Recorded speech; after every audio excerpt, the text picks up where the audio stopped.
Selamat pagi anak-anak, semoga selalu dalam keadaan sehat.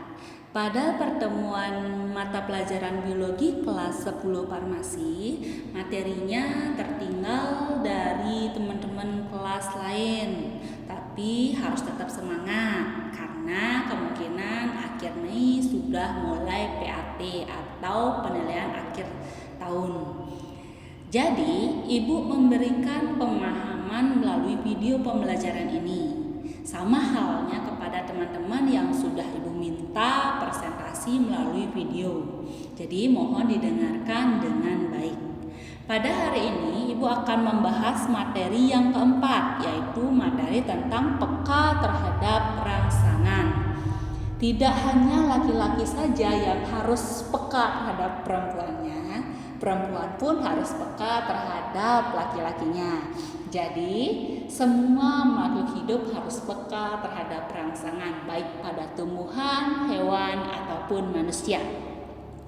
Makhluk hidup mempunyai kemampuan menerima dan memberi reaksi terhadap rangsangannya yang disebut dengan iritabilitas.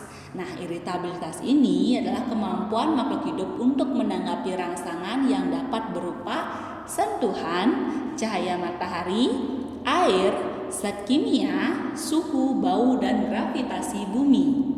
Manusia dan hewan, dia mempunyai alat indera untuk menerima dan menanggapi rangsangan.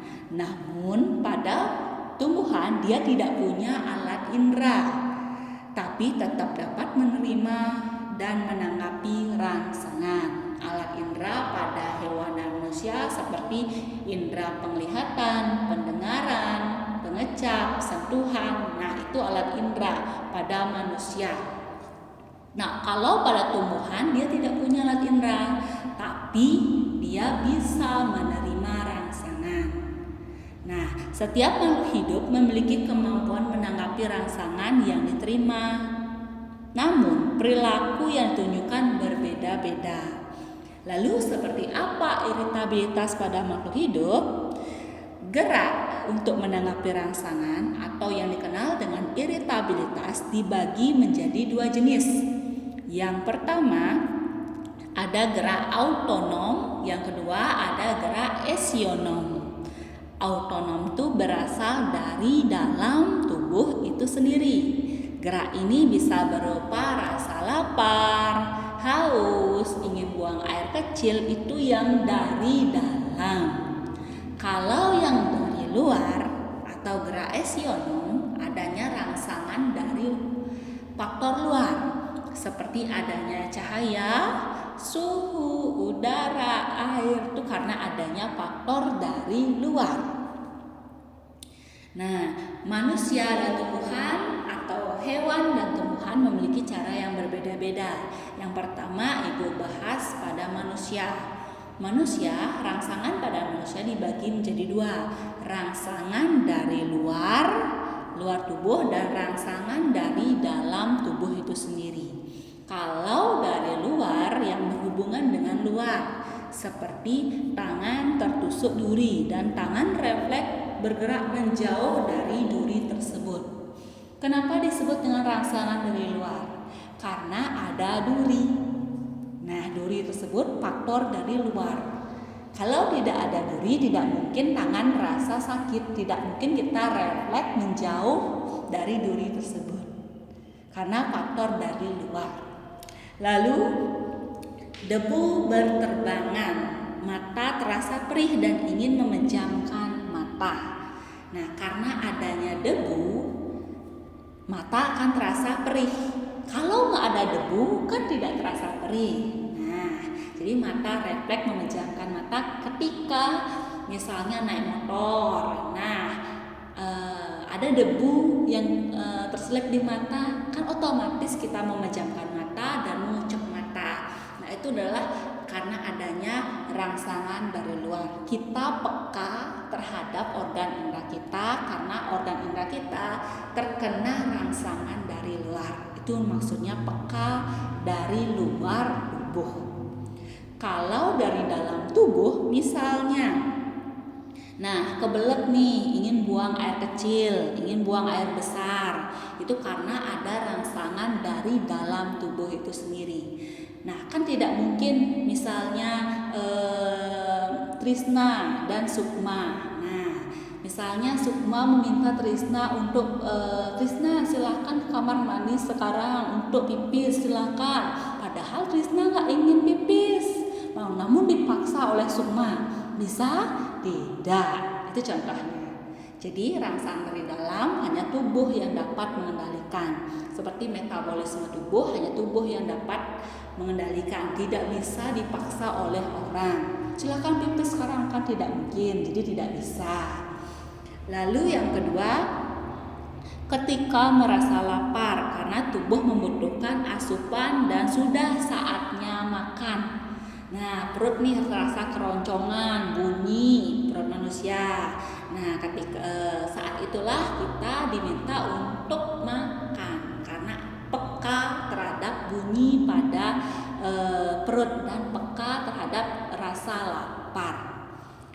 Itu maksudnya peka dari dalam tubuh itu sendiri. Lalu ada juga pada hewan pun sama, peka dari luar dan peka dari dalam. Nah, kalau dari luar itu seperti burung elang peka terhadap penglihatannya. Misalnya burung elang yang sedang terbang melihat mangsa di darat, nah di bawah. Jadi karena dia punya alat indera mata, dia peka terhadap rangsangan yang ada di bawah, ada mangsa. Nah, dia akan mencari mangsa tersebut. Kelelawar peka terhadap pendengarannya. Lalu anjing peka terhadap penciumannya. Misalnya ada makanan nih. Nah, dia mencium dari jauh, atau dia seekor anjing, nah peka terhadap penciumannya karena ada orang asing yang sedang masuk ke halaman rumah dan dia akan menggonggong untuk memberitahu ke majikannya karena ada orang asing yang sedang masuk ke rumah. Lalu apalagi? Bunglon mengganti warna. Nah, untuk mengelabuhi atau menghindar predator yang menyerangnya. Bunglon akan mengganti warna sesuai tempat yang dia tempati. Misalnya dia diam di daun-daunan, jadi dia akan merubah warnanya warna hijau, nah mengikuti warna daun untuk mengelabuhi mangsanya. Jika dia ingin mencari mangsa, agar mangsanya tidak takut dengan dia akan mengikuti warna daun untuk terhindar dari ketahuan dari mangsanya. Itu maksudnya.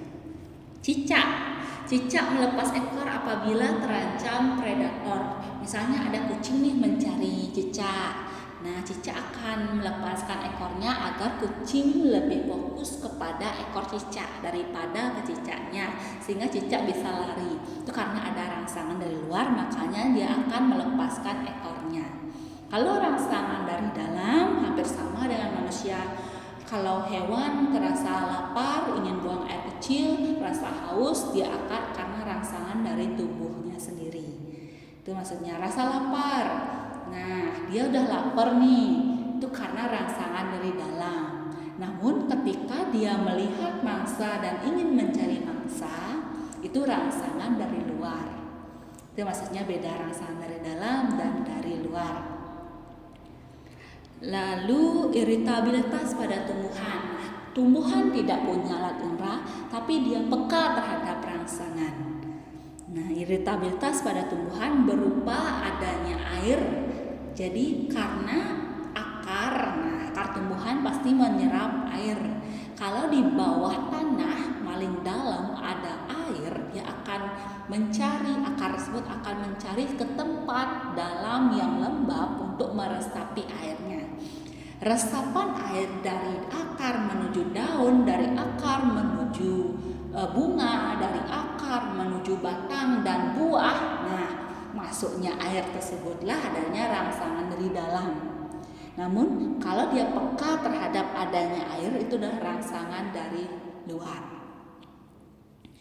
Cahaya, nah rangsangan dari luar lainnya ada cahaya. Bunga matahari akan bergerak menuju ke arah datangnya cahaya matahari.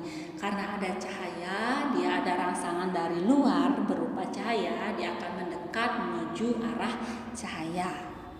Lalu sentuhan, seperti halnya putri malu. Putri malu tersebut ketika disentuh dia akan menutup. Nah, itu untuk mengelabuhi misalnya agar dia tidak dipetik sembarangan gitu.